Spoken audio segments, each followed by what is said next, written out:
నేను చేసినటువంటి తీర్మానాలు ముచ్చటగా మూడు నా లైఫ్ని టర్న్ చేసినాయి, నా బ్రతుకుని చరితార్థం చేసినాయి. ఆ 3 తీర్మానాలు, ముచ్చటైన 3 తీర్మానాలు. వాటిలో మొట్టమొదటి తీర్మానం ఏంటో తెలుసా?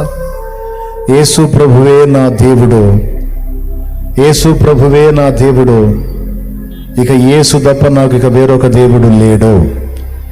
నేను నా జీవితాంతం యేసుతోనే ప్రయాణం చేయాలి అని మొదటి తీర్మానం చేశాను. ఇది మొదటి మలుపు.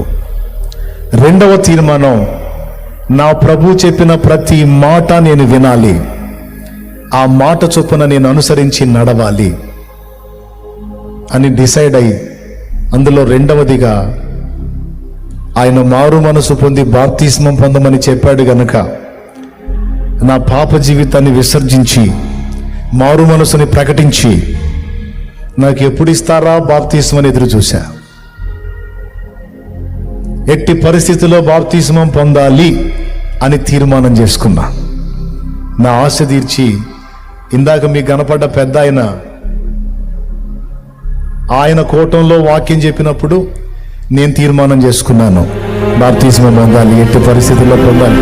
ఇంకొద్దు ఈ పాడు బతుకు, ఇంకొద్దు నన్ను నేను నాశనం చేసుకునే బతుకు, ఇంకొద్దు నాకు నా కుటుంబానికి శాపం తెచ్చే బతుకొద్దు. నేను నూతన సృష్టిగా మారాలి, నేను క్రొత్త జన్మ అనుభవంలోనికి రావాలి, నేను నూతన పరచబడాలి.